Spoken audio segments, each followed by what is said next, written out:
All right. Hello, everyone. It's me, Tommy, actually from Finland. We were supposed to have Mikke starting the live session today, but like usual, he's a bit late, so I took over the schedule, and we are going full finish tonight. Uh, yeah, tonight I'm going to have few quests here. I'm the host for this live. Uh, First of all, we will begin with Sami from the R8 1-to-1 team, and then after him, we are going to have another guest from the R8 team, Mikko Ahola. So tonight's topics that we will going to have, uh, of course, World Time Attack Challenge. That's going to be a big deal. Besides that, we are going to talk about King of Finland event that is going to take over in next May here in Finland, and it's going to be important because I want to obviously have every one of you coming over for this event and have a great weekend with us here in Finland. But without further ado, first we are going to have an interview with Sami in Finnish, but I'm going to translate the speech in between, so bear with us. Welcome, Sami Sivon. David, will you move Sami to the screen?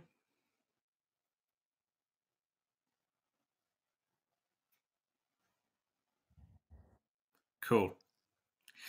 No niin. World Champion, Sami Sivon. Miltä se tuntuu tällä hetkellä? Vähän aikaa meillä on mennyt reissusta ja mulla tukka lähti matkalta. No joo, siis sanotaan näin, että pitkä prosessi, joka aloitettiin 17 vuonna, niin nyt se on maalissa.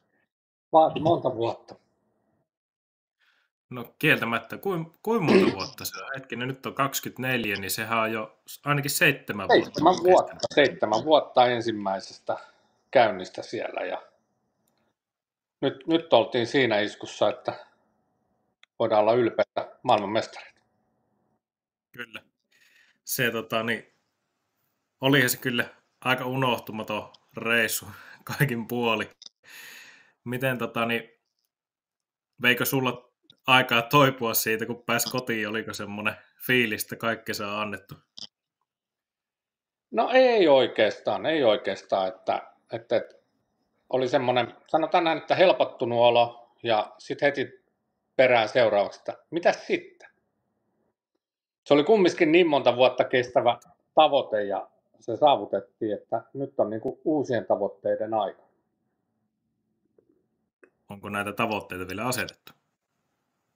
No joo, jonkunnäköisiä, kunhan nyt kaikki julkaisee noita kalentereitaan ensi kaudesta, niin sitten päästään vähän eteenpäin siinä, mutta että on siellä tietysti yhtenä ehdottomasti on totta kai Suomessa ja King of Finland ja sitten King of Mantorp, että kyllä se pitää käydä se Mitsubishi tiputtaa se ykköspaikalta pois. Okay, I think it's time to translate some of this what Sami told me in Finnish. But yeah, first of all, I asked him how was the trip to World Time Attack for him. Did it take toll on him, or is it just like nothing happened? Does it feel anywhere? And Sami said that, of course, he's really happy about the championship that they achieved. The project was quite a long. It actually took like 7 years to achieve this, and he's really proud of it. And also, I asked, is there any other plans from now on, like ready? And then Sami said that, yeah, some kind, but we are still waiting for championships to release some of the calendars, so he will know more after that. But obviously there's one Black Evo that will come to its end as a King of Mantorp next year. But yeah, besides that, me and David have prepared something for you guys to show during our session here. Please, David, could you roll to YouTube clip about our test day on Thursday? And during the time, we will continue with Sami in Finnish, and I'll translate more for you guys who are not as fluent with Finnish than we are. Miten niin jatketaan suomeksi tässä välissä, niin meillähän oli näitä aiheita, mitä keskusteltiin, että haluttaisiin vähän tässä purkaa, ja mulla oli niinku valmiita kysymyksiäkin muutama tällä paperilla. Miten se on, kun monet on kuulemma sulle kertonut, että tämähän kisa oli, niinku, että mentiin vaan ja voitettiin, mutta ei se reissu ihan niin yksinkertainen ollut. Siellä mun mielestä ainakin meillä oli semmoisia muutamia vastoinkäymisiä, joita jouttiin selvittämään. Joo, kyllähän siis eihän mikään kilpailu ole ja reissu semmoinen, etteikö ongelmia ole. Että tarvittiin olla Ruotsissa, niin pussi vuoti kuin vene suorastaan järvessä, että reiki oli katossa niin paljon, että se oli yksi ongelma. Mutta se siitä sillä reissulla, että nyt tällä reissulla ehkä se ensimmäinen etappi alku oli siinä, että ajokamat hukku lentoyhtiön toimesta ja taisi sunkin kalsarit hävitä ja paita siinä, että oltiin ilman varusteita ja siinä vaatteita ja ensimmäinen testipäivä tosiaan me saavuttiin maanantaina Australiaan monen mutkan kautta ja meille luvattiin, että laukut kun ne jäi sinne jonnekin matkalle, että ne on seuraavana päivänä meillä sitten perillä ja torstai oli sitten ensimmäinen ajosessio, treenipäivä ja torstai-aamuun asti odoteltiin niitä vaatteita ja varmaan 100 sähköpostia ja puhelu oli joka puolelle soitettu, että ne ajokamat olisi kiva saada ja päivä alkoi sillä, että kävit tuosta 5000 aussidollarilla ajovarusteita, että pääsee ajamaan. Ja eikö se ollut just ennen tätä treenipäivää, niin aamulla lähdettiin ostamaan ajovarusteita ja mulla taisi olla edelleen samat vaatteet päällä, millä tuli Australiaan. Kyllä. Joo, kyllä näin oli. Ja sitten ekat testit siinä ajettiin. Totta kai aina pitää auto säätää. Meillä oli vähän säätöä siinä alustan kanssa ja meillähän renkaat on kestänyt ihan hyvin niin kuin normaalisti, ettei meillä ole mitään ongelmaa ollut. Ja meillä on vähän reilu 10 kierrosta pyörissä alla ja siihen kuuluisaa ykkösmutka vauhilla sisään ja rengas räjähti ja auto piti sammuttaa sitten täydestä vauhista siihen ja istuskeli autossa, enkä uskaltanut lähteä ulos, kun sieltä tuli muita kovaa ohi siinä ja siinä kohtaa jo näin, että lentelee semmoista mustaa nöhtää siellä sisällä, että nyt taitaa palaa vähän paremminkin siellä ja tuli autosta ulos ja muistan edelliskerrasta insinöörimme sanoi ja käyttäen, että ei se pahasti pala siellä, että se on vaan pöly, mikä palaa siellä. Ja tuli auton kulmalle ja sanoi ensiksi, että älä työnnä sammutinta ja sitten tuli metrin liekit sieltä kulman takaa. Nyt saat laskea sammuttimen sinne, että kyllä se taitaa palaa. Ja meillähän meni siinä oikean puolen moottorin lohkon, niin piuhasarja suli sen verran pahasti, että se piti tehdä uusiksi. Ja sitten tietysti rengas, kun se repeytyy, niin se vei mennessään sisäkaaren siitä ja vähän sivuhelmaa ja vähän takakulmaa ja vähän lamppua irti. Ja siinäpä meidän sitten välipäivät menikin, että ei käyty katselemaan mitään Sydneyn nähtävyyksiä siinä, että oltiin tallissa ja korjailtiin autoa. Niin se taisi olla, että mutta hei, kyllähän me kerettiin kuitenkin Bondi Beachillä myös pyörähtämään sitten yhtenä päivänä, että ei se nyt pelkästään jäänyt siihen Airbnbihin, autotalliin ja Sydney Motorsport Parkkiin nähtävyydet, vaikka ne oli kyllä todella hyviä. Tykkäsin itse ainakin henkilökohtaisesti. Se rata oli niin siisti ja se ihmismäärä kyllä, mitä siellä tapahtumissa oli. Niin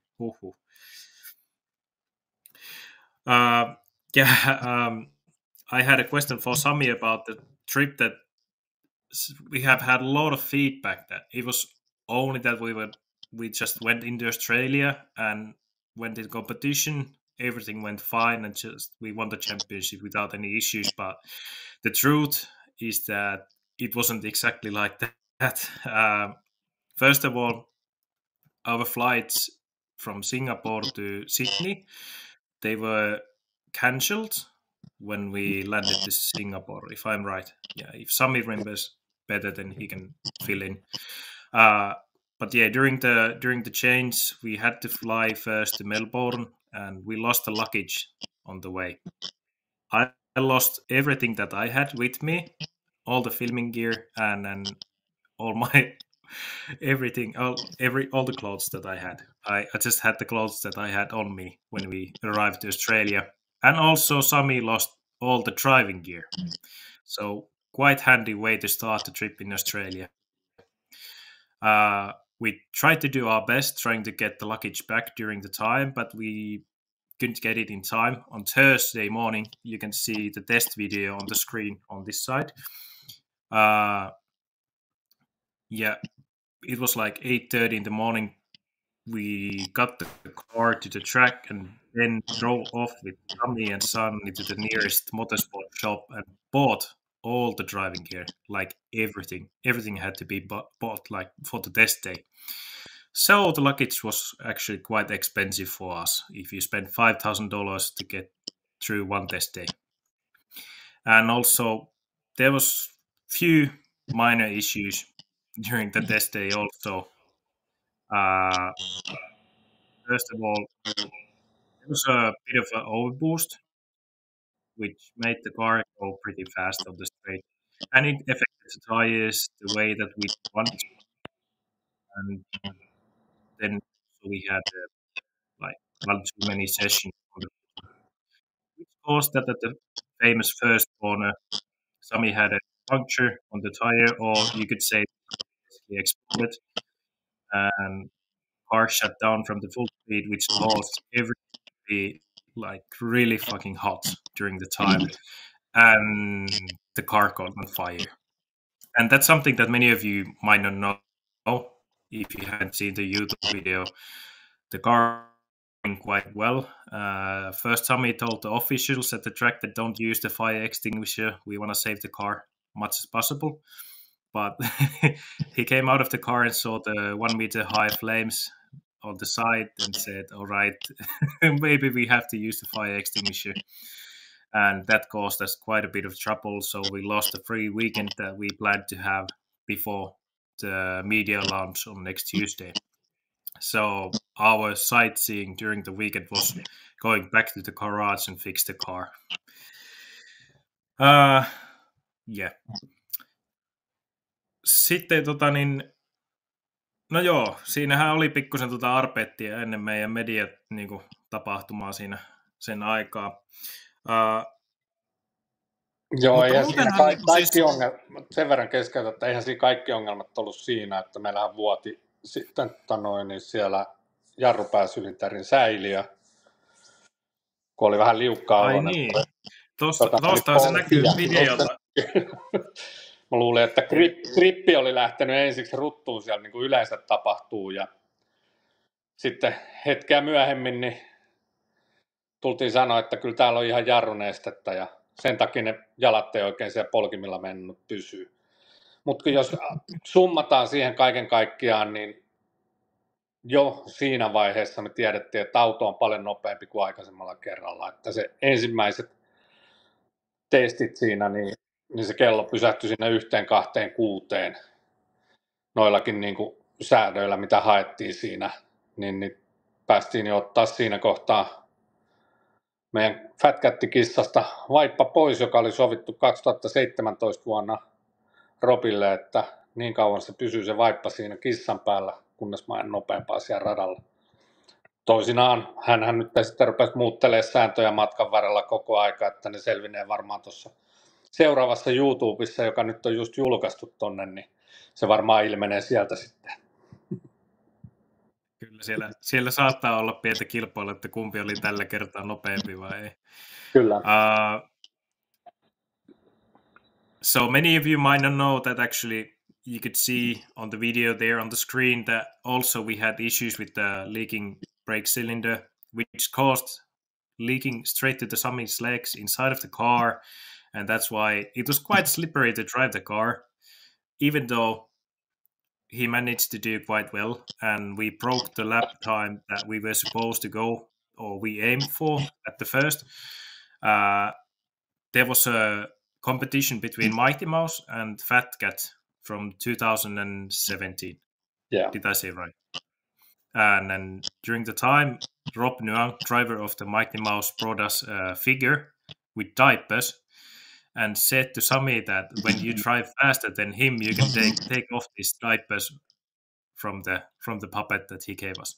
And then, yeah, that was the time to do it, but he didn't accept it so well. He changed the rules that the time needs to be official, but you can see if it happened. and many of you might have idea that it could have happened during the race weekend. Mutta kuitenkin videoltahan se saattaa paljastua, että ajettiin aika hyvä aika siellä kilpailussa sitten. Kisatapahtumahan itsessään, niin sehän oli niinku, kutsukisa. Kyllä. Aivan, ehkä kilpailusijain jopa kuvaili sitä niinku sirkuksena. Et siis miten paljon siellä varikolla tapahtui, miten paljon niitä ihmisiä oli. Se, että niinku ne VIP-vieraat pääsi käymään pilttuissa katsomassa meitä. Se määrä, mitä se annoit nimikirjoituksia, kaikki erinäköisiä asioita, mitä en osannut edes kuvitella, niin nimiä voi laittaa. Niin, se oli kyllä jotain semmoista niin kuin ennen kuin... Joo, kyllä se, niin kuin se fanikulttuuri tuolla ja sitten niin kuin tiimien kannustaminen, mikä siellä on, niin sehän on ihan käsittämätöntä, että ei sitä voi kuvailla oikein, että ensimmäiset taisi tulla siinä perjantai-aamupäivästä jo siihen pilttuun eteen ja siinä taisi olla Honda-venttiili kansi, mihin piti laittaa nimmariin ja sitten oli hanskalokero, kaveri toi luukkuun siihen ja siihen nimmariin ja taisi olla johonkin poskeenkin taisin laittaa yhden nimmariin ja kyllä niitä ihan joka paikkaan hattuihin, lippiksi, ihan kaikkialle kyllä, että kyllä se, niin kuin se tavallaan fanitus siellä on ihan jotain toista luokkaa kuin mitä niin kuin missään päin Eurooppaa tällä hetkellä ollut. Että on se semmoinen sirkus. No, kyllä. Siellä ainut auto radalla on oikeastaan se, että kun tulee punainen lippu, että joku laskee liian yksin, että tämä auto palaa, niin silloin pysähtyy hetkeksi aikaa, mutta muuten tapahtuu koko aika radalla, että se on niin kuin katsojaystävällinen tapahtuma. Kyllä, se on aivan totta. Katsotaan tässä välissä, onko meille tullut kysymyksiä nopeasti tuonne chatin puolelle. Roland Nilsson says, hi Tommy, hello. Niklas Maisaari, hyvää iltaa. Shogun says that it seems like we are sitting in the same room. Funny that the distance between me and Sami is actually 5 hours, so not exactly. Then the R8 channel and said Niklas for the European Time at the Masters. We had a question that is R8 coming back for the European Time at the Masters this year, but I think without translation, Sami can also answer that it's not going to make it before Christmas. So, joo, se on lähempänä joulukuuta, kun auto on täällä, niin takaisin. Ei, kisat on mennyt jouluun. Yeah, it's closer to Christmas to get the car back. Maybe we can decorate the box that it's coming in, the container, and then put it under the Christmas tree and then open it and wish the car is still there. Something like that. What else we have here? Jere Kataja, oliko kuitenkin järjestetty niin, että pystyy keskittymään suoritukseen kunnolla? Miten kuljettaja vastaisi tähän? Hyvä kysymys. Vaikka niin sirkusta koko ajan oli. Joo, kyllä pystyi keskittyä. Että sanotaan näin, että vuosien varrella oppinut sen, että 17-19 vuonna ne oli enemmän semmoisia tulipalon sammutusvuosia, että silloin ruuvattiin autoa. Ja nyt tänä vuonna kilpailupäivänä niin ei tarvinnut siihen keskittyä ollenkaan, vaan mä tiesin, mulla oli kelloajat, milloin mun pitää olla missäkin ja pystyi keskittyä sitten siihen ajohetkeen. Että ne oli kumminkin rauhoitettu niin kuin siinä oli puoli tuntia noin suurin piirtein aikaa nimikirjoitustilaisuudesta, niin pääsi keskittyä sitten ihan pelkästään siihen seuraavaan vetoon siinä. Hyvin sai itteensä niin kuin ajofiilikseen. Jere had a question that even though it was quite busy, that there was always something going on at the event during the time. Through the whole weekend, Jere wanted to know that if there was still like peace for the driver to focus on the actual lap. So Sami answered that yes, there was about 30 minutes time right before the session that he wanted to focus only for the driving, and I think already went into the car 10 minutes or 15 minutes before the actual session. So that was, everybody has their own way to focus for the driving session, but I see that was a quite good way to do it, even though there was quite hectic something going on at the track all the time.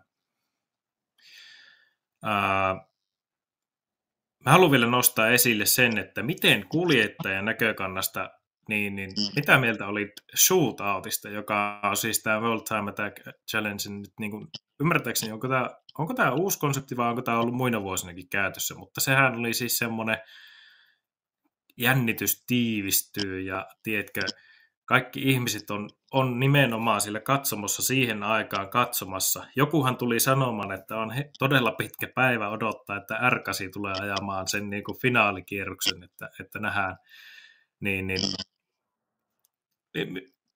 Miltä se susta tuntui, se niin kuin semmoinen niin kuin se tunnelma siellä ja se kokonaisuus, mitä se shootouttaa? No mun mielestä se oli erittäin mahtava ja siis konseptihan on ollut ja nyt oli poikkeava, että ajettiin pimeässä, eli oltiin valaistulla radalla ja aikaisemmin ei ole tullut ajettua pimeässä kilparadalla ja se ensimmäinen kontakti, kun siitä lähti, niin tuntui, että niinku se, miten voisi sanoa, kolmiluottoinen näkö, niin sen kanssa joutui vähän niin kuin ensiksi etsiä sitä jarrupisteitä ja muita. Et se ei ollut ihan sama kuin ajat päivässä aikaa.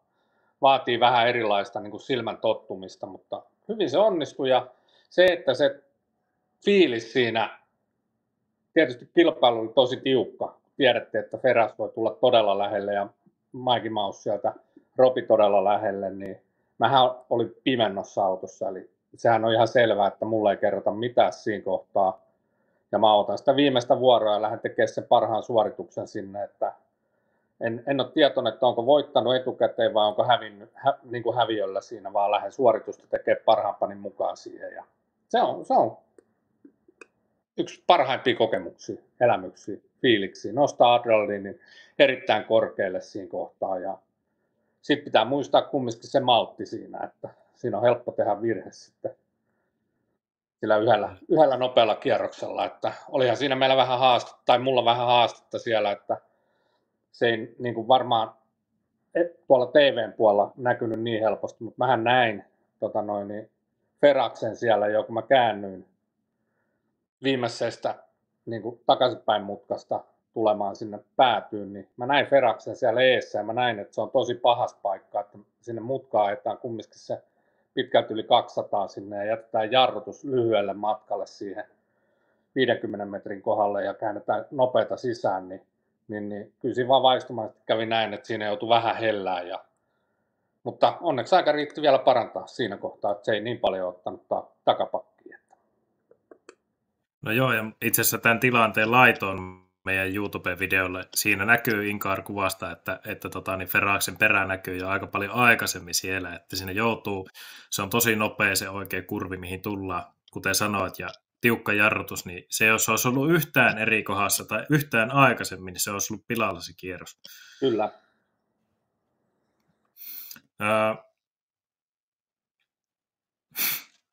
Se, totta. Tunnelma oli kyllä aikamoista. Meillä variko siinä ulkopuolella, kun oltiin valmistautumassa kierrokseen ja kuvasin itsekin siinä jonkun verran kaikennäköisiä pätkiä. Ihmisillä niin kuin hirmu moni koitti tulla jo ennakkoon siihen onnittelemaan. Mun mielestä meillä niin Mikko otti hyvin tilanteen haltuun siinä ja sovittiin kaikki, että ei niin kuin ennakkoon kisa ei pääty ennen kuin viimeinen auto on maalissa. Ja ajatellaan, että jos siinä olisi joku ruvennut juhlimaan, koska Ferrashan tuli todella lähelle loppujen lopuksi viimeisellä yrityksellä, vaikka se meille selitti pitkin päivää, että hänellä on ongelmia perään kanssa ja oli moottoriongelmia ja kaikkea muuta mahdollista, mutta sehän otti hirmuisen parannuksen siihen shootout-läpille. Joo, ja hän käytti niinku semmoista taktiikkaa ihan siinä, että kun viereisessä bokseissa oltiin, niin kun sekä ei tiennyt, että paljon meillä on varaa oikeasti rutistaa, niin se aloitti semmoisen henkisen selittely, että hänen auto on jo vähän niin kuin rikki, että ei tämä tästä parane, että ei sun tarvitse enää yhtään kovempaa ajaa, että ei tarvi yhtään. Se aloitti sitä niin kuin puolen päivän jälkeen siinä, että toihan oli vasta sitten, tässä oli 7 hujakoilla illalla, kun ajettiin sitten toi shootoutti. Se alkoi aika myöhään.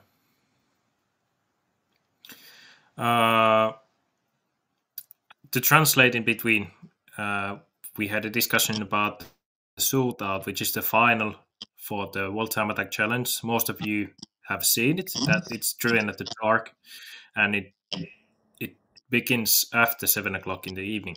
And it's already quite dark in Australia during the time, and we are running under lights. Sami told me that it was a bit different to drive in that kind of like lightning. It was a bit harder to predict the corners and the distances, but once you got used to it quite fast, it was decent. And also one specific thing to mention, that people were quite busy to coming over to already tell us that congratulations that you have won the competition, but even though Sami haven't even driven the lap yet, and we agreed as a team that the competition is not over before the last car is already back to the paddocks, driven the last lap. And yeah, lucky that we did so, because Ferraz, he improved quite a lot on the last lap. Even though throughout the day, he already started to do this mental game. He was actually next to us at the second paddock box, and he always came over and told us that, yeah, there's something wrong with his car and it doesn't work so well, and all that kind of stuff, that there's a lot of things to fix on it. That was maybe because he didn't know how much we can improve, and he was trying to spare the last seconds for himself, that maybe he could pass us on the shootout session. But little did he know that R8 is capable to do even more. Mutta oliko se sitten kuitenkaan all in kierros? Oliko se niin kuin kaikki, mitä pystyt suorittamaan, vai onko siinä vielä parannuksen varaa? Sanotaan näin, että se oli sen hetken all in kierros, mutta paljon pystyy parantamaan vielä. Mitä enemmän sitä pääsisi oikeasti ajamaan ja saataisiin autoa testattua, niin kyllä siinä on varaa reilusti parantaa. Auto ei tarvitse sinänsä muuttaa, mutta että säätöjä hakea siihen, että kyllä meidän niin kuin, mä tehtiin kova työ alustan kanssa, ja Mikko siitä varmaan kertookin enemmän, mutta se vieläkin oli hyvin, niin kuin just sopivasti sattuu näkyy tuossa, niin se pomputti tosi paljon. Se oli tosi paljon, ja siellä oli pari paikkaa semmoista, mitkä joutui ottaa niin kuin paljon ennakkoon pois. Esimerkiksi kiihyttäminen kolmosmutkaan sisään, siinä oli tosi iso töyssy, niin siihen ei löytynyt semmoista, että aina se auto hyppäsi. Eli se oli vähän sen tuntunut, että se on irti ja ottaako pito kiinni. Niin siinä olisi yksi niin kuin parantamisen paikka. Ja sitten niin kutosmutkaan tultaessa, niin siellä tuli tosi usein savujarrut johtuen siitä, että se paukutti sitä autoa, eli siellä eturenkaat nousi ilmaan samanaikaisesti ja se lukitsee sen, ja sitten kun se ottaa kiinni, niin se päästään vähän savua siitä renkaasta. Joo. Siinä on semmoista kohdat, että niistä olisi saanut tosi paljon enemmän irti. Että. Joo, se niin kauheasti näkee, että vitsailtiin sitä, että Robi se Mighty Mouse pomputtaa paljon sinne pääsuoralla, mutta ei kyllä se R8 niin mikään peli ollut tuolla. Tuosta esimerkiksi näkyy tällä tuossa ruudulla tuo kolmosmutka, mistä kun ajaa, niin pimeällähän sitten tulee titaaniset nuo levyt pohjassa, kun otti maahan, niin sitten lenti kipinät vaan, kun se pomputti perunapuolella. Yeah, I asked Sami that was this the lap that he put all in? Is this all that R8 is capable of, or is there some way that he could still improve the lap time? And Sami is quite confident that this isn't even the full all-in lap. It was with this kind of setup that was available during the time, but there's still small notches to improve the suspension and tire setup. So he's quite confident that he's capable to do even better lap times with the car. The track was quite hard. Corners 3 and 4 especially were quite pumpy that we didn't expect.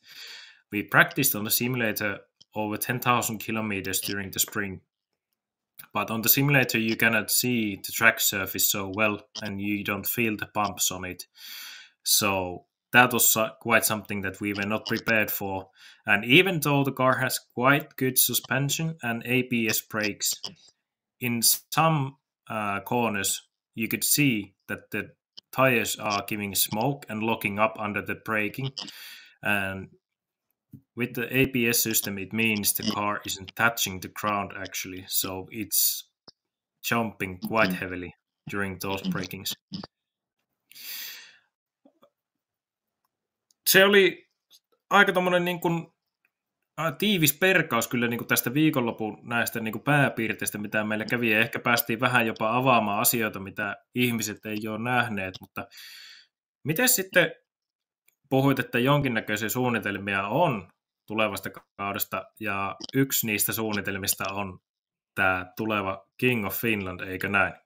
Kyllä vaan, ehdottomasti. Nyt saadaan hieno tapahtuma Suomeen, niin ehdottomasti ollaan paikan päällä ja toivotaan, että tulee paljon muitakin ajamaan. Nyt pitää kaivaa vaan naftaliinista autot esiin ja tulla mukaan sinne ajelee. Että yritetään saada siitä kansainvälinen kilpailu ja eiköhän tämä on vähän niin kuin jo pikkuhiljaa kohta Suomi-Ruotsi maaottelu. Että Ruotsissa on King of Mantorp ja täällä on King of Finland, niin toivotaan, että paljon suomalaisia paikan päälle, että ei me nyt anneta kaikkiin mennä Ruotsiin ainakaan voittoja. No se on juuri ne. Me muistan Topias Lehtinen tuossa yhdessä live-lähetyksessä sanoi mulle Mantorpin jälkeen, että teidän pitäisi tuoda nopeampia autoja Ruotsiin, että eihän me ruotsalaiset voitaan teet mennen tulle, niin kutsun kaikki ruotsalaiset tuomaan nopeita autoja Suomeen. Katsotaan, kuinka paljon otatte selkään tällä kertaa. So, one of the plans that is for sure next season, Sami, is the new event King of Finland. And we spoke that this is going to be kind of fun. It's almost like Finland versus Sweden national competition. First we have the King of Mantorp, and now we have also the King of Finland. So it's 2 rounds. And Sami hopes that a lot of drivers are coming in, especially fast cars from Europe. And I know for a fact that there's some of the fastest cars in Europe already in some way involved in this competition. So, and also personally, I had to mention that I remember Topias Lehtinen from one of these Vodcasts telling me after this year's Mantorp that you guys need to bring in faster cars from Finland because all of us Swedes will win you anyway. Topias, if you're watching this, please, I want to see fast cars from Sweden. Bring all of them to Finland and we'll see how much of you, or how fast are you for real. Right. Yeah. King of Finland -tapahtuma kaikille suomen kieltä puhuville tällä hetkellä, niin lyhyesti voin kertoa, eli Alastorolla ottaa paikkansa ensi toukokuussa. Olen yksi kilpailun pääjärjestäjistä mukana siinä ja niin vahvasti myös Sami on tullut mukaan tähän järjestelyihin, koska paikka on hänelle tuttu myös lähimpänä harjoitteluratana, eikö näin? Kyllä, voisi puhua kotiratana melkein. Miten se kommentoisit näitä niin kuin radan puitteita, mitä Alastaro tarjoaa tällaista kilpailua varten? We might have lost Sami. Täällä ollaan. Kuuluu. Aika hiljaa kuuluu nyt. Tiedä mitä tapahtuu. No, kuuluuko sinne? Kuuluu. Sulta vaan videokuvaa katkesi. Ajaa, kyllä mä näen itteni.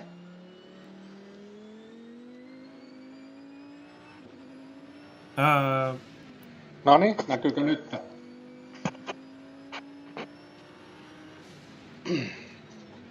Äänen tasot ainakin muuttuu. David, remove the video.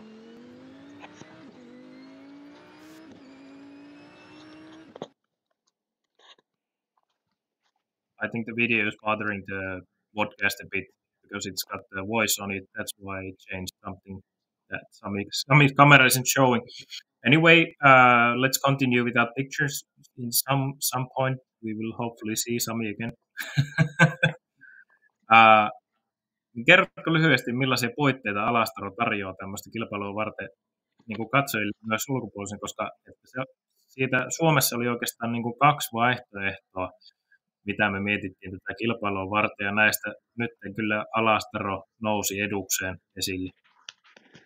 No joo, kyllä Alastarolla on tällä hetkellä aivan huima hienot puitteet. Siellä on lapsiperheille, kun lähdetään siitä kohtaa, niin siellä on, taisi olla 4 eri pomppulinnaa. Siellä on minikarting-rata, polkukarting-rata siinä, että siellä on viihtyvyyttä. Hyvät katsomot on siinä. Rata on hieno, erittäin hieno, nopea. Ja siinä on niin kuin 2 layouttia, on lyhyt ja pitkä. Se, että mitä ajetaan, niin sen te varmaan sitten päätätte jossain kohtaa. Pitkää ajeta. Joo, juuri näin. Ja varikkotilat on hienot, fasiliteetit on hyvät, siellä on suihkut, vessat, kaikki löytyy. Että on yksi hieno piratoja, tietysti Kymiringi on vielä uudempi, mutta siellä on vielä ainakin toistaiseksi ollut aika paljon puutteita, että ihan jo pelkästään juoksevan vedestä ja vessoista ja tämmöisistä, että se on pitkä prosessi ollut siellä päässä, että näen, että tämmöinen kilpailu mikä on, niin ei varmaan kannata ottaa vielä riskiä siihen, että ennen kuin se on valmis, niin sitten siellä, mutta että Alastaro on hieno paikka. Kyllä. Ja sitähän voisi kuvailla, että kuka uskaltaa tulla haastamaan Fat Catin kotiradallakin. King of Kyllä, Finland.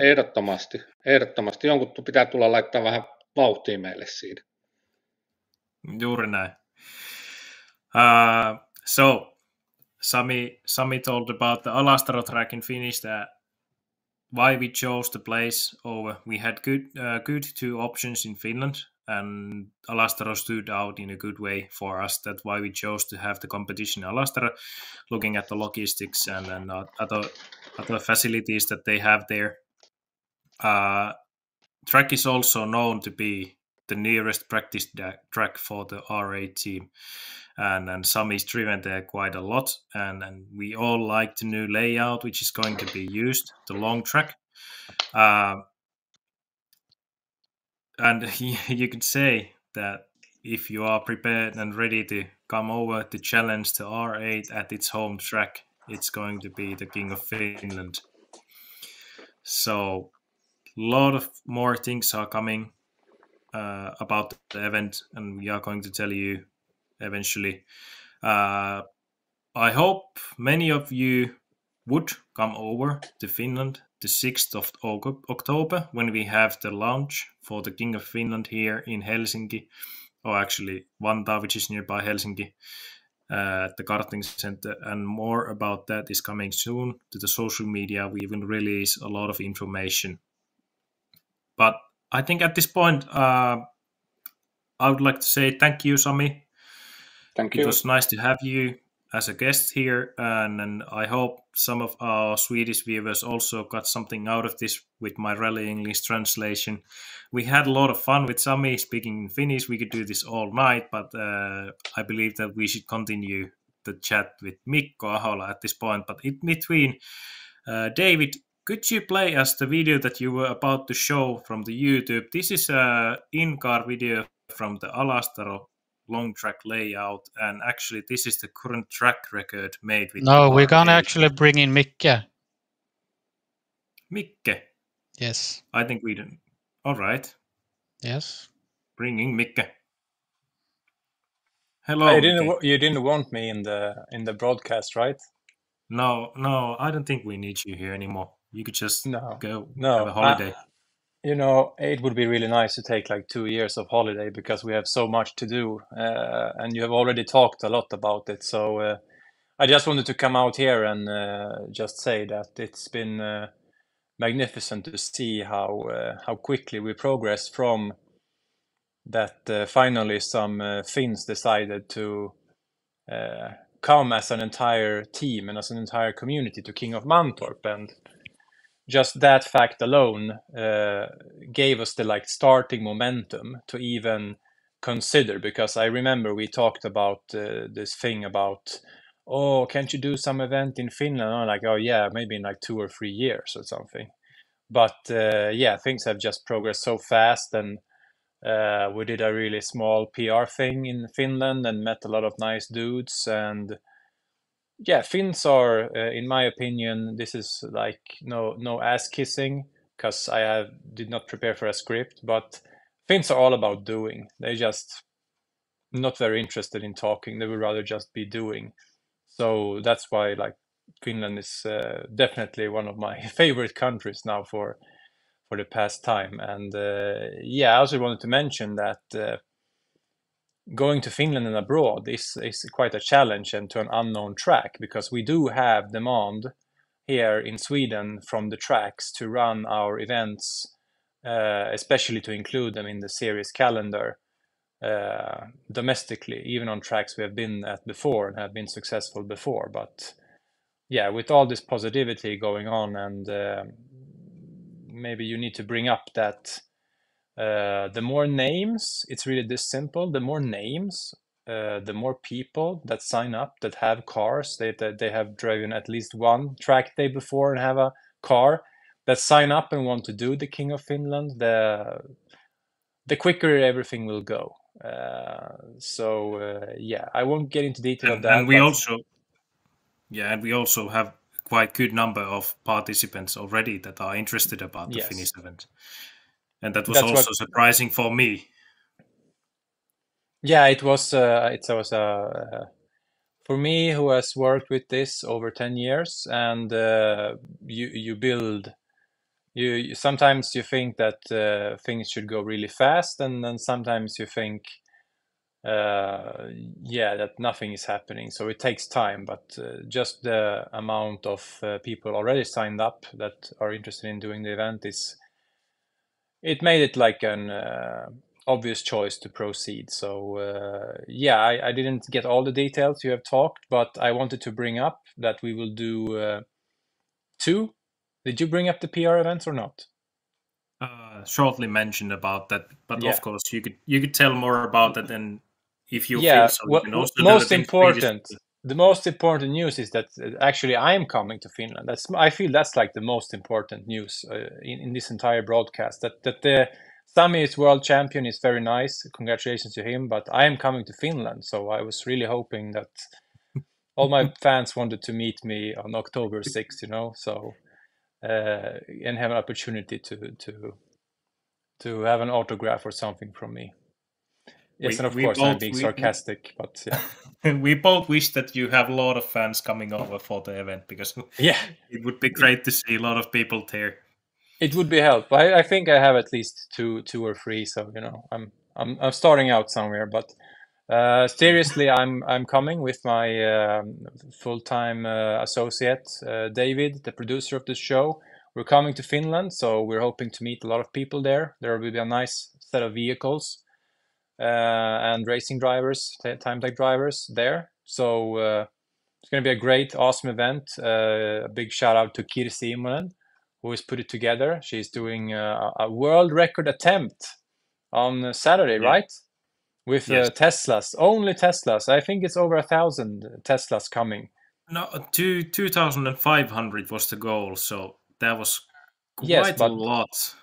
Yeah, I have never seen so many Teslas in the same place. Obviously, if that's I would hate to be the power plant nearby for such an event. That would really suck. If I was a power plant, I would be as far away from that as possible. So, I think it's going to be a bit overtime. yeah, it's going to be like some kind of like a strongman competition or something, those people who lift 500 kilos and they get nosebleeds and stuff. That's what the power plants will be feeling like. So it's October 6th. You'll get the location, everything out. I'll be there. Dave will be there. We'll talk to a lot of Finnish drivers, hoping to spread the positive vibes.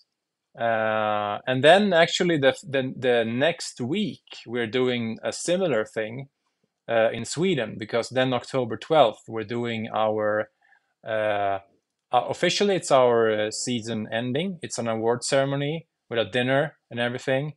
So this is this is quite nostalgic because this is the last time you will ever hear the Time Attack new.se name, and I'm so happy that we won't hear that name again. So screw that name. So we will have like an award ceremony, and also since this is a partnership with Race Hall. Race Hall is a concept in Denmark. They build massive go-kart halls, indoor go-kart halls, and they have built their first one in Sweden. It's the biggest one, of course.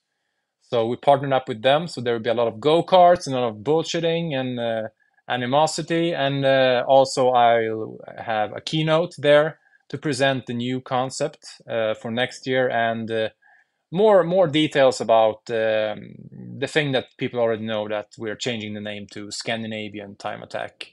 And I actually did some studying today that Finland is technically not a kingdom that was in Scandinavia, but did you know that it actually is culturally a part of Scandinavia, even if it's not like nobody with a university degree will say that Finland is a Scandinavian country, but culturally they are a part of Scandinavia, and that's what we aim for with Scandinavian Time Attack, to unite all the countries and to have this race in Finland to start off with.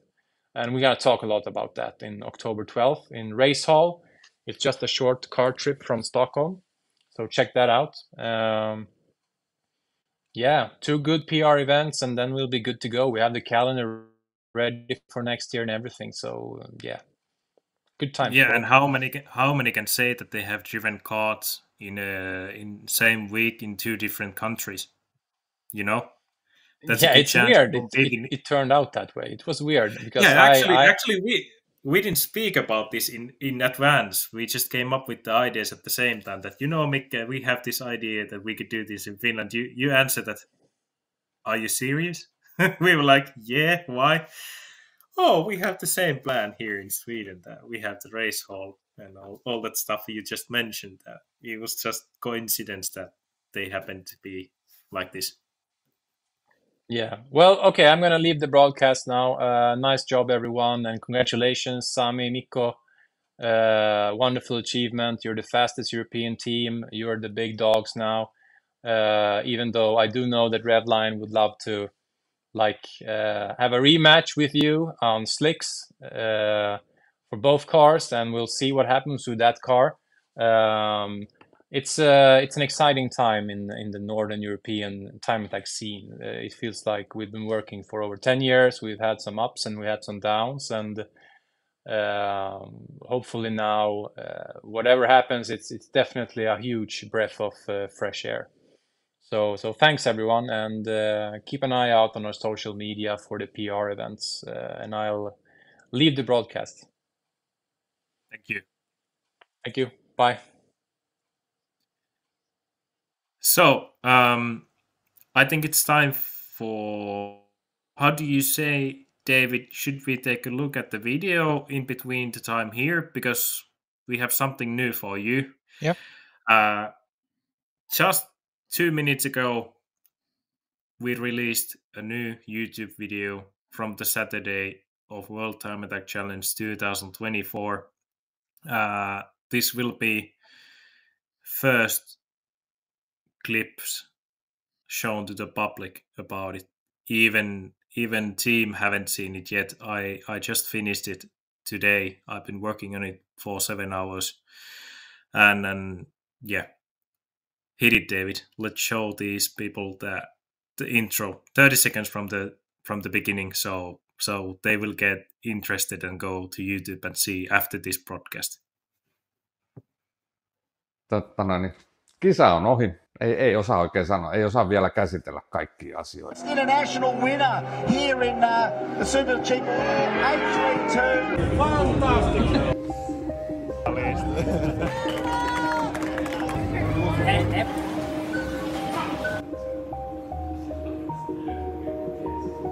Mitä te täällä teette?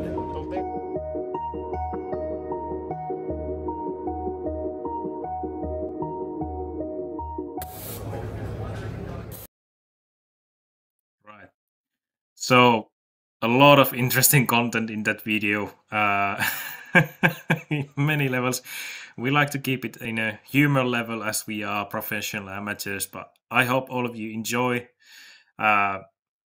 It's some of the bits of the video is still loading in there in YouTube, but it's displayable. I will release the video to public after this podcast.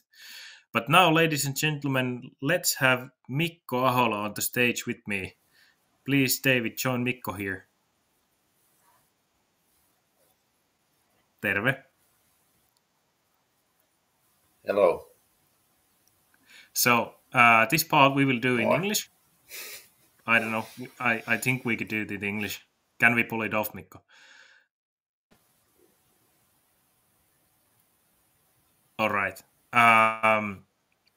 So we spoke quite a lot about the World Thermometer Challenge in a Sami's perspective, but how do you personally feel about the event that we were in? You have been there 2 times before, if I'm right. Yeah, this was the 3rd time with the race car, and then 1 time without the car. Right, and obviously you are the main engineer and head and responsible of the car. We had a bit of action during the week at the practice sessions and everything. How do you feel that? How was the trip overall, even though about these challenges that we had? Well, you always create like a plan in your mind, a dream, I would say, about how the stuff will go, but it never goes the way you want to, like never. But I think overall, well, as we say, win is a win. So in that way, it went to plan, and I think this was the first event with the car that I actually could see something else than just our garage in the race. Like I actually went shopping and to have an ice cream in the middle of the race day. So it was good. Yeah, it was good. It's for me, it's like going to Australia to this competition is very easy. Like everything that we do there, it just like it flows really well because we've been there so many times already. Like, I don't know, maybe going to somewhere like Estonia to the best lap race was more confusing than going to Australia because it's all like very different and you don't understand what they are talking about and everything. So in a way, this is easy. It's good, and the event is super nice. Yeah, I liked it a lot. It's also funny. It's also funny to see people like you who are there first time, the reactions of you when you see all that, as you say, circus, or I'm not sure. I like to use the word circus. Yeah. Yeah, I was about to just say that it was the first time for me, and especially like the Friday that we were there, we went to see the roll racing event. It was the week before the competition. Yeah. The guys at the DNA Autosport shop told us to go there, that you will like it, that it's track racing in a rolling start, and the event is quite popular. Yeah, I could expect that there could be people, but that was something totally else that I even could expect. Like 500 meters before the gates, there was a line cars waiting to go in, and maybe 10 to 15,000 people on a normal Friday night at the track, just spending time. And the cars, that they were so amazing that. Whoa. Yeah, I think there's never any noise limits there. It's just always like full noise. Because I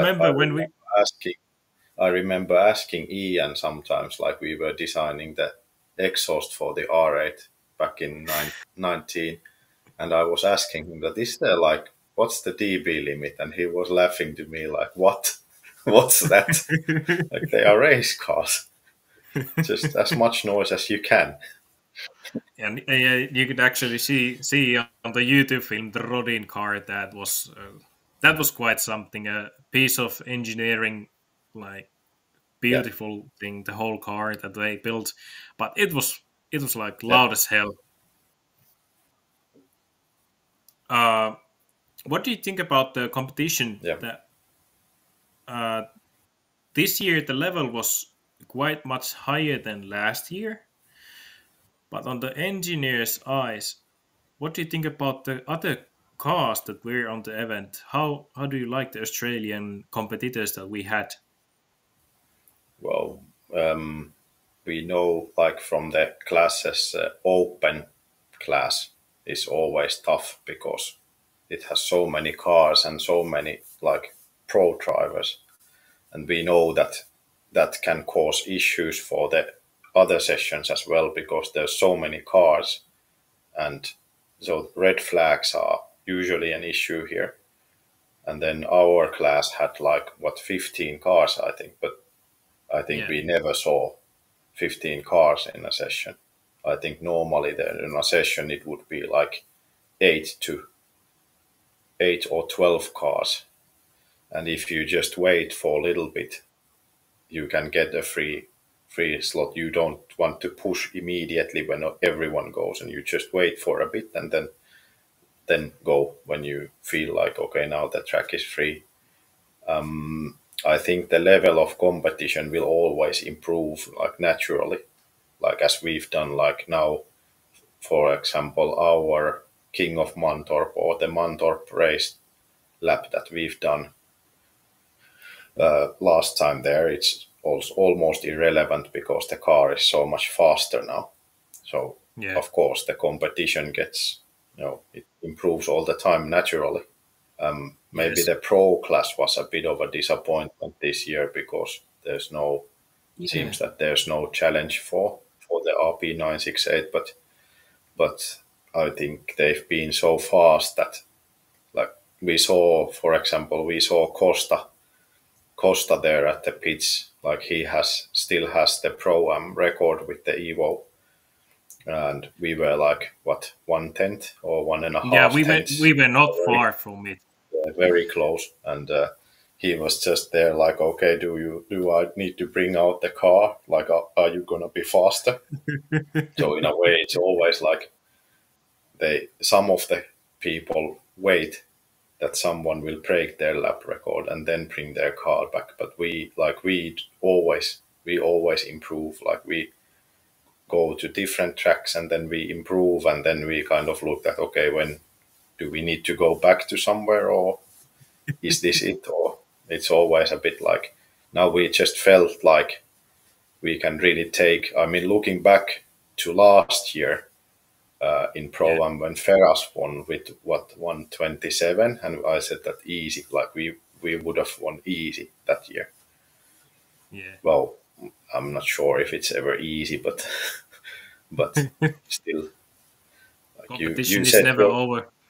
Yeah, I think it's very difficult to set the goal, like especially for world time attack. Setting your lap time goal is very difficult because the track is very strange, very demanding, and it keeps changing a bit, like where the bumps are. It's always a bit different when you come back. Like the bumps are in different spot, and it might upset the car more this year than it did last year, or you never know. And then, but like there's no comparison with these cars. Like you need to be very realistic to set your lap time goal for what are you going to do. Like in a way, in theory, we could say that, okay, we can do 1:15, like minute 15 with the car, but in reality, we are doing 1:25, so 10 seconds slower. Like, so you need to be very careful where you set your realistic goal. Yeah, what's your goal and what's your expectation where you want to be. What other advice would you give for the people that are aiming for the World Time Attack Challenge? Because I know from the Swedish drivers, there are actually quite many who speak about going to the World Time Attack Challenge or build the car for the World Time Attack Challenge. What would you tell them? well, logistics is very important. Like you need to sort your transport plan and all the custom stuff as early as possible, and you need to like realize that it will compromise your whole year. Like we are not doing anything else this year but World Time Attack, and that's how it should be. Or otherwise you need to fly in the car, like go by plane, and that's like, I don't know, it's expensive. 40,000 euros away, I think. Yeah. So, but it's like the logistics are very important, and then the support network at the like place. So when you go there, you need to have people to look out for you, like everything. Yeah, this year that we went for the DNA Autosport, that was like quite exclusive that we got to stay there. The place was like pure silver. You could eat from the floor basically, and they had everything that you could imagine and all the context. But that's like so. That's like part of our. Yeah, that's why we have been there. Like we went there at 17. We were not very well like prepared or planned, so we decided to go 2018 without the car to just sort out all the stuff, like which garage, where do we take the car, what's our base, where do we who do we need to deal with, like what do you need for like, because you can't bring like chemicals, you can't bring in anything because it's hazardous, so the container would take forever to go there.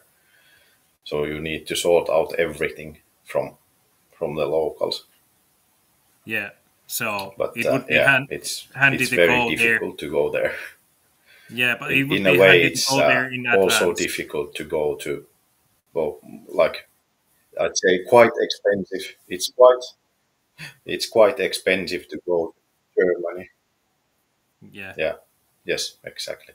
But it's also difficult or expensive to go to Germany or even to Sweden in some way.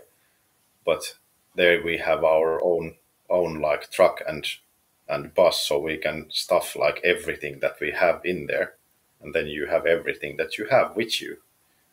But to Australia, it's not possible. So.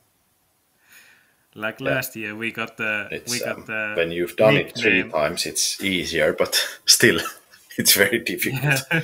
Yeah, it is. That you mentioned about the truck that you can just put everything in and go to Sweden or to Germany to drive. Last year, we got the nickname us when I was driving in Sweden, that you are like moving Biltema. I was a bit annoyed about the name, but then I understood that why the people call us so. But it is what it is. If you go abroad, you need to be like prepared for anything. Yeah. For example, removing the engine. But in Australia, you cannot prepare yourself so well. Like, of course, we had a lot of stuff in container, but like the chemicals and the fuels and the place to work in, all that kind of stuff needs to be arranged in advance. So that's why if you are aiming for World Time Attack Challenge, you should go there a year or two before in advance and try to get connections. That will make the trip easier. What I noticed from the lower classes, in Australia there are Club Sprint and Open, Pro M and Pro. Did I remember right? I think so. In King of Finland and in King of Mantorp and all these serious competitions, we are having Club Go, Club Challenge and Pro Street, which are like the easier classes to come into compared to extreme classes. But comparing for example, Club Go, Club and Club Sprint from Australia to here, the level is a lot different, and the cars, oh man, like even at the Club Sprint, I think there's not a single car that the budget doesn't like reach 50,000. They are quite heavily modified, all the cars that go into club sprint competition. How would you compare the cars or the racing culture of time attack between the Nordic countries and Australia?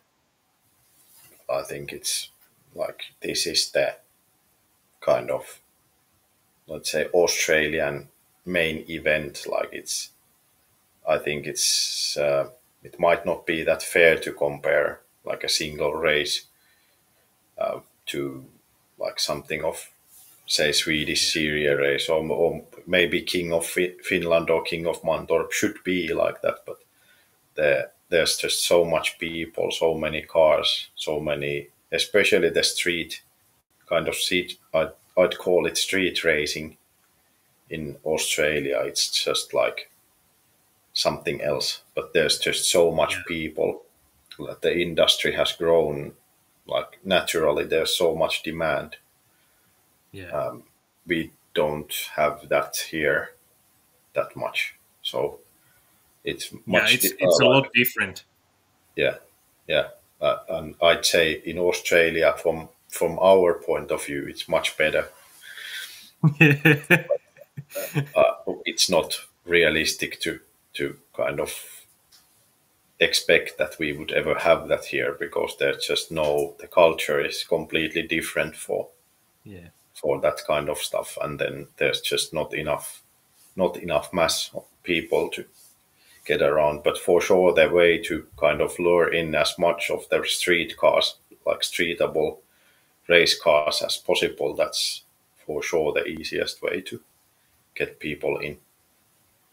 Yeah, and I think that it's a good way, and I'm pretty glad that we have the way that people are bringing in street cars, and we are still keeping the competition in a low level, because obviously, as you mentioned, that's the best event that they have in Australia. It's the best event that they are trying to be in the world. The level is quite high, so we might see only the top 5% of the Australian club sprint cars there. But yeah, the industry is a lot different. There's a lot of just the tuning shops, race car shops offering their services, all that kind of stuff. That's a lot different. And then we have to remember that only in Sydney lives the same amount of people than in Finland in total. Yeah. So, but yeah, I'm really happy that we are keeping this low level classes, and we see people coming in, which is like the healthy way for the sport. As one of my greatest goals is to grow the sport and see a lot more people coming in during these years, and especially like the next May when we have the King of Finland. What's also new that we have brought up the EV class, electric cars, to the time attack, and now we are talking with the Finnish Federation that are we allowed to bring them also to King of Finland, and actually things are advancing quite well at the moment, as we have had a lot of great feedback from the Sweden. How do you see, will the future be on the electric cars in time attack, or is it bad thing to have electric cars in the competition? Which side you are going to? Well, I like the noise that is like with the combustion race cars. I really love the noise and the kind of feel from those. So I'm not a big fan of electric cars myself, but I do understand that there's like they are very high performance on like not that much modification, so it makes it very fun on track for sure. And as we get more and more of them, naturally, I think it would be very beneficial to include them on the race events. And who knows, maybe we start to like them. I'm going really deep all the way straight in, because next year I'll be actually racing one of the EV cars in the championship. We had a question from this Sverige Snappaste, and which means the Time Attack and new channel. Bustling that there is no real championship or even Time Attack on other Australian tracks. World Time Attack Challenge is so huge, so should be more interest all year round, right? I think there is like Vic Time Attack, so Victoria Time Attack. It's around Melbourne, I believe, and then they had like King of UR, so King of Queensland Raceway as well. And I think there are different there are some races, yes, but it's not pretty small events. Yeah, and it's not like national wide organized, because the country is just so bloody big that I think it would be difficult. It's really hard to understand how big is it. From Queensland to Melbourne, it's almost 2,000 kilometers. Yeah. So to pull your race car with a trailer there, it will take like forever. And some of the drivers actually came quite far away, like Rob Nuang, the Mighty Mouse driver. Yeah, it's 700 kilometers, I think, for him, or 800 kilometers. Yeah. Mighty Mouse is actually our beloved enemy in the World Time Attack Challenge from all the way back in 2017. And Sami mentioned about the diaper puppet that we got from him. And then we got the honor to return it to him this year. But we had a plan that before the competition, we already started during the spring that we are having like this beef in social media between us. I personally, I think that was quite successful that we had this kind of beef, and I would love to see more of that between drivers in a good and a bad manner. What do you think? How would you see that? Is there a chance to develop the sport from this way that we get more audience in social media with this kind of beef? I think it should be like almost written in the rules that you are allowed to talk shit about the other drivers, and they are not allowed to get upset from it. But I know for a fact that in Finland many people have very soft skin on you talking something about them before racing them, or even during racing them. So I have never seen anything like this in any other competition, and we are very good friends with Rob. But some people can't really see that past that. Like, we've had people before coming to the pits and saying like, "Stop teasing Rob! Like, why are you making fun of him?" Like, but it's part of the game. And Rob gave us back with the same message. He has started it also. We are entitled to say anything we like about him. Did you notice during the open paddock time? You can see that the YouTube video, but Rob actually hired someone to bring his sticker and put it on our car. It's every year. one year they like threw these little mouse, like like some cat toys or something. They were like everywhere. This year there was a lot of those emoji stickers all everywhere. Like people took 45 minutes pictures of our car, and there was the mouse emoji on the front of it, and that was like, what? We didn't even notice when it appeared.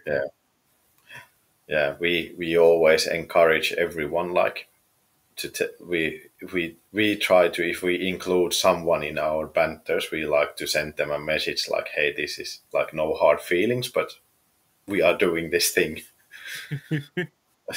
and I think it would be great to see that someone would be coming over to Finland for King of Finland and start challenging the R8 already on social media during the winter. That would be great. Or anyone else to that matter. feel free. You can roast me if you want to. I'm Yeah. going to drive the EV car. You can Yeah. try to do your best. The guy that looks like a microphone will race an electric car. I told you in Australia, I'm three-legged man, not a microphone. Right. But yeah, social media is important, and I love the part in Australia. What about talking about a bit of a King of Finland event also more? We are having the launch event in 6th of October. Sami is actually coming over to the event.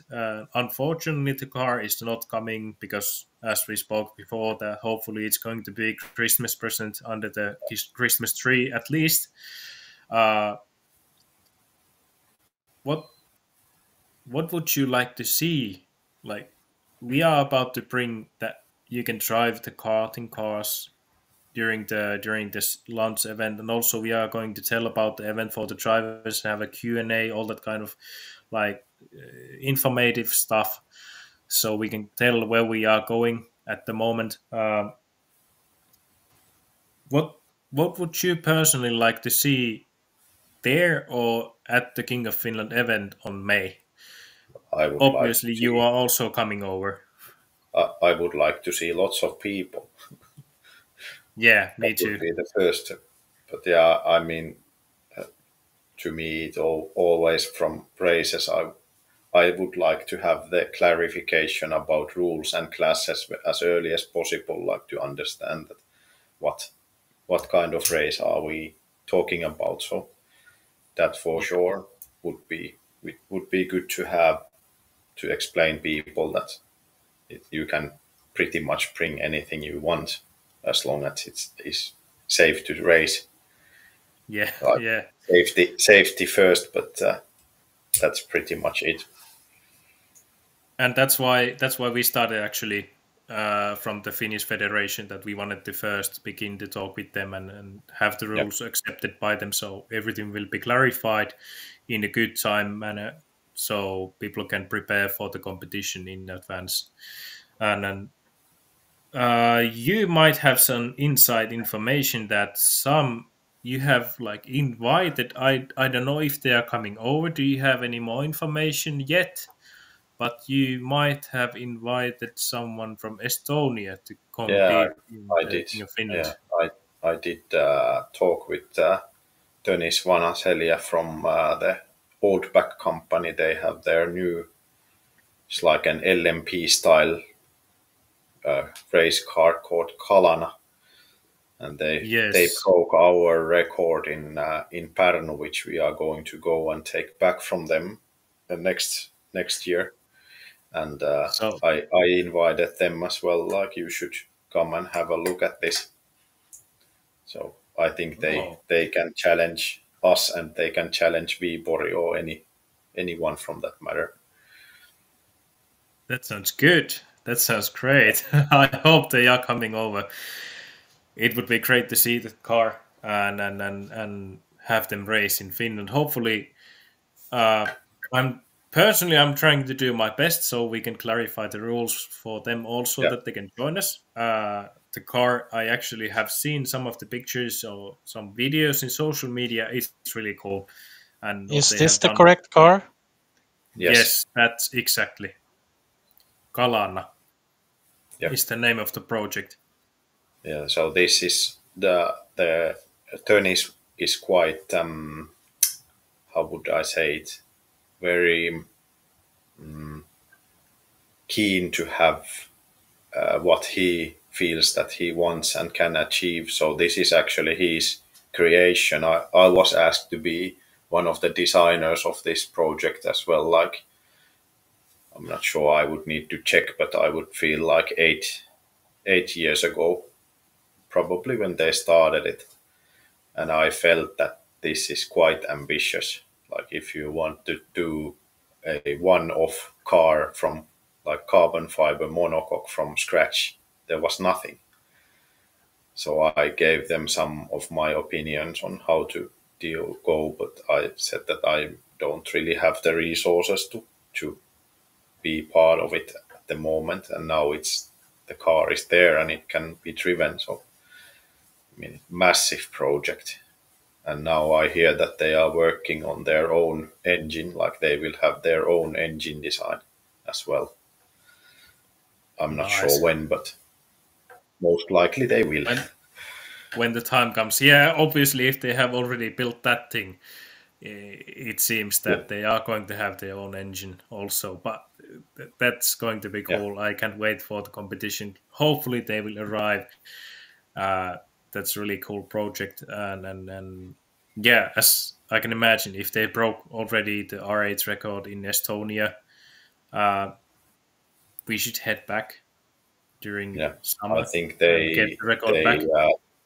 I think they did the downforce record at Dallara's wind tunnel. So they went to Italy to Dallara for a wind tunnel test with the car, and they broke the downforce record there. So it has like the most downforce ever measured on that wind tunnel. Right. Must be fast car then, and obviously seems to be working quite well. Yeah. Yeah, but it sounds already at the moment that we are going to have tight competition in King of Finland. Would you like to send greetings to Swedish competitors, some of them who would be also capable to challenge the R8? Yeah, just bring it on. We are ready. Is there any questions coming to the chat at the moment? I see that Evo Supra Mumba sent us a question. Now we're talking must be crazy builds in Europe. Yes, I believe that there are. Yeah. And we have some great cars in the sheds here as well. We just would need to kick the people to bring them out. Yes, like and one of them actually is at the 6th of October event. One of the Finnish built rare cars that have been staying in the shed for a while. Yeah.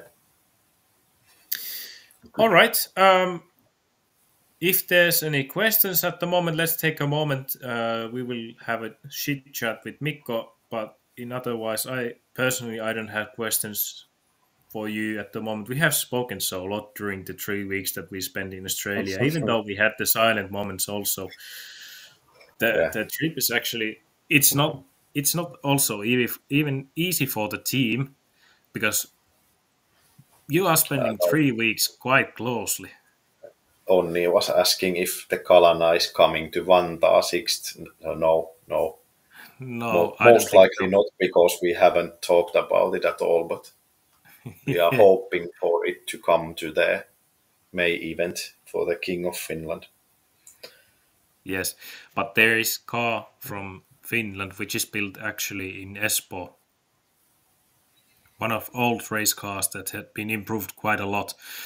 And yeah, I do recommend to come over and see it. Personally like it a lot. But yeah, as I mentioned, the 3 weeks spending time quite closely for introvert like me, that was sometimes, it was good time to go upstairs and try to edit some videos, but you catch me a couple of times that I was trying to work my best, but I couldn't anything for myself. I saw some films that you came over and saw me sleeping with the phone. I have never seen a guy edit with his eyes closed and snoring. I was doing my best, but I still had the phone on my hand, so I did drop it during the time. Yeah. And then that was it. It wasn't just like having a holiday; it was everything else. But I couldn't enjoy it more. It was great time. I loved the places, and I loved the event, everything around it. It was tough work, but we could do it. We pulled it off. And also,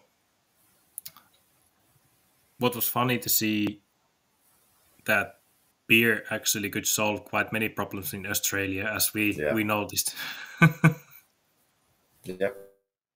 You always need to carry some cold beers if you have an issue and go somewhere. That helps a lot. Yeah.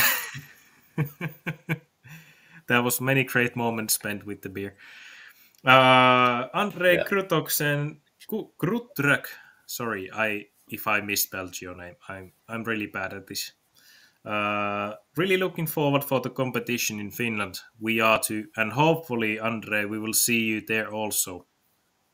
Have you signed your name on the list yet? I can post it on social media after this, but yeah, we have quite many names already on the list which are interested, and we cannot wait for the release the news for you. How many? Do you, Mikko, have any ideas how many drivers? This is one of the most important things to have in Australia. Oh, yeah. I remember that when we went to the show. Oh, what is the membership that you have? Oh, You get discount from alcohol. Yeah. That was quite something. And yeah, you might guess what happened after that.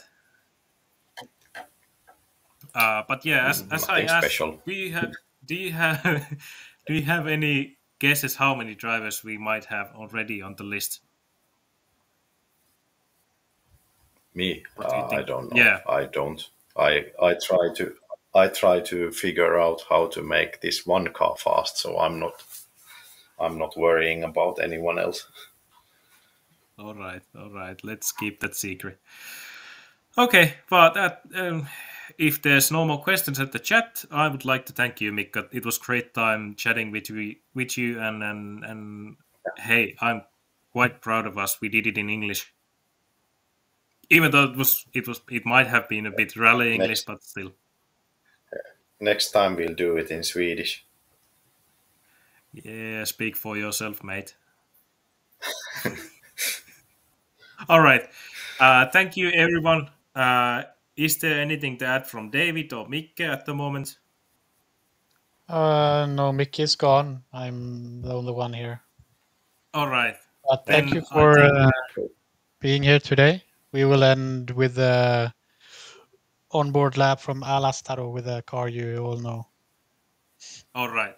That sounds great. And also to mention, I think, Mikko, you wrote in the chat before that the track record is already broken by the R8. So that isn't the current time, the 1:45. Now it's... No, because this is from the test that we did earlier. I think this is the first time we went to the long layout, the 1:45, but the 1:41.1 is from the test day that we did before sending the car to Australia. Yes. That's what I remembered. So but this is just to get a feel of how the track is. Exactly. Yeah, obviously. Just wanted to note that thing. All right, but hey, without further ado, thank you, Mikko. It was nice to have you here, and thank you everyone from the viewers and chat all the questions. And I can promise you, this is not going to be the last time you see me here. Thank you. Good night. Thanks.